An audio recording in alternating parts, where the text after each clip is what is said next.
Provinsi Jawa Timur menyimpan kekayaan seni budaya yang luar biasa.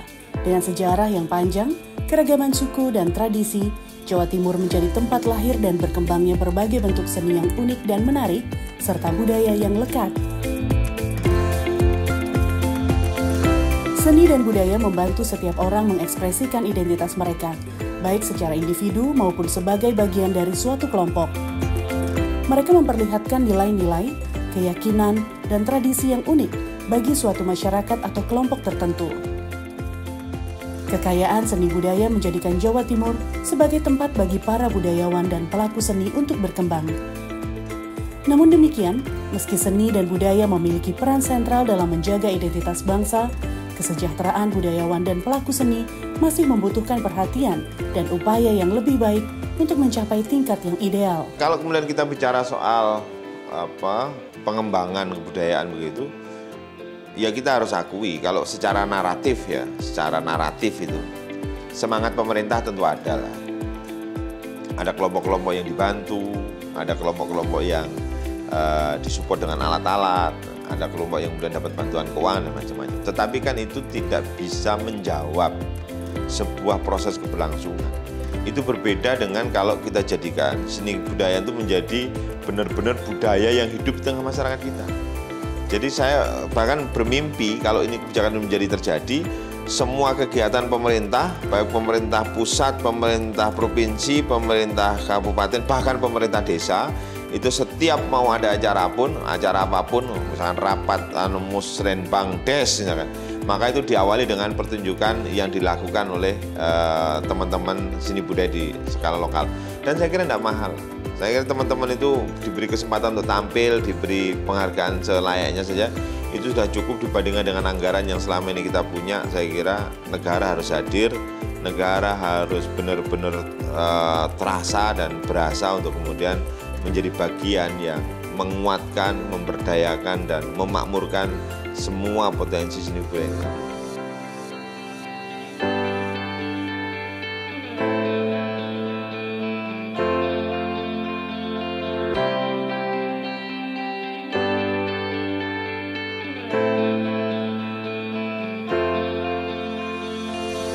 Ya memang belum, ya itu harus diakui bahwa perhatian.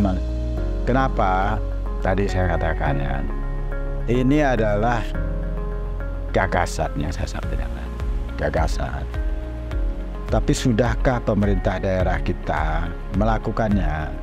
Juga belum, gitu loh, juga belum. Nah tapi kan kita juga tidak bisa menyalahkan, ya kan? Ya, karena seseorang itu menjadi kepala daerah, wakil kepala daerah, latar belakangnya berbeda-beda. Bulan ini ya, kemarin paripurna terakhir sebelum kita reses, itu juga Komisi E sudah mengusulkan tentang rancangan peraturan daerah sebagai inisiatif dari Komisi E untuk perda tentang pemajuan kebudayaan.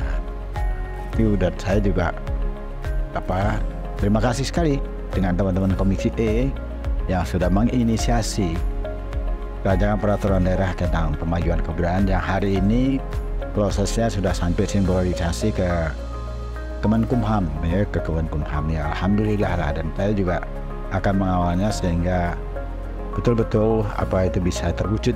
Ya.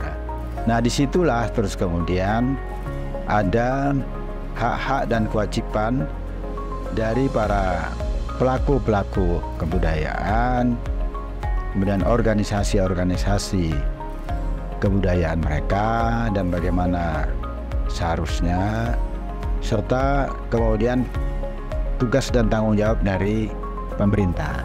Tugas dan tanggung jawab pemerintah. Tugas dan tanggung jawab pemerintah itu tidak hanya sekedar kemudian mereka ditampilkan, tapi juga sampai kepada proses pendidikan tentang kebudayaan, terus kemudian juga pelatihan-pelatihan yang harus dilakukan pada mereka. Bukan pelatihan kalau kan kita tidak mungkin melatih petani menjadi petani, itu kan tidak mungkin, kan itu toh. Tapi bagaimana kemudian melatih mereka itu menjadi seorang entrepreneur, dan kemudian juga bagaimana pemerintah punya kewajiban untuk untuk memberikan bantuan-bantuan usaha, bantuan permodalan bagi mereka. Seperti itu, Bu. Harapannya, keberadaan Perda tentang pemajuan kebudayaan di Jawa Timur nantinya akan mampu memberikan pengamanan dan kesejahteraan bagi para pelaku budaya. Selain itu, pemerintah juga diharapkan bisa bekerja sama dengan berbagai lapisan masyarakat serta komunitas seni dan budaya untuk mengidentifikasi kebutuhan dan mencari cara untuk mendukung inisiatif mereka, baik melalui pemberian hibah, penyediaan fasilitas, atau bantuan teknis. Tentang pemilu ya, pemilu ini kita laksanakan 5 tahun sekali. Dan ini adalah satu komitmen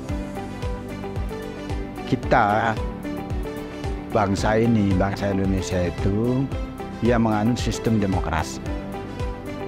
Maka kemudian, dan kita sudah menyepakati bahwa pelaksanaan demokrasi kita itu akan kita laksanakan 5 tahun sekali. Nah, semua kebijakan, jadi pilar dari semua kebijakan itu ada pada pemilu ini.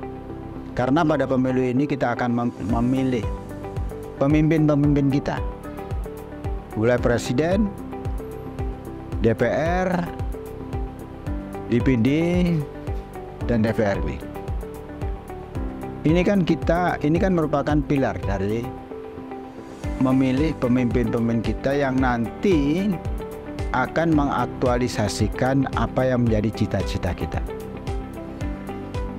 Melalui mereka lah kemudian kita itu akan mewujudkan apa yang menjadi cita-cita kita.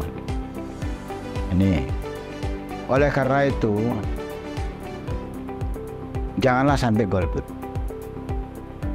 Jadi saya berharap kepada semua elemen masyarakat, bagi seluruh masyarakat yang sudah punya hak pilih.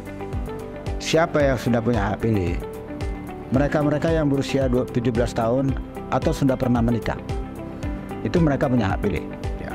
Siapapun yang sudah berusia 17 tahun atau sudah pernah menikah walau belum berusia 17 tahun, itu punya hak pilih untuk memilih. Ya. Nah ini, jangan tinggalkan waktu pemilihan ini. Karena ini juga tantangan besar terutama bagi anak muda ya, bagi anak muda.